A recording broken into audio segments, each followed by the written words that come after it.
Hello everyone, how are you doing? This is MD Tech here with another quick tutorial. Today I'm going to be showing how to clear your most recent file access history in File Explorer. Now you may be wondering what I'm talking about here, so I'm going to go underneath File Explorer. You could also use the search menu to search for it, but basically if you open up your File Explorer, you'll see there's a bunch of recent files that are directly underneath this little drop down that says Recent Files. If you try to click on it and then click on the delete key on your keyboard, it will not delete these files. Or if you right click on it, there's no option to delete. However, there's a fairly simple way to remove these.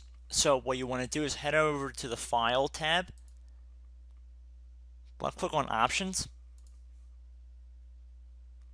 Under Folder Options at the bottom box here where it says Privacy, you want to left click on Clear. This will clear the File Explorer history. So I'm going to left click on that. At this point, we can click on OK to get out of that window, and we see there are no recent files remaining underneath our section here in File Explorer.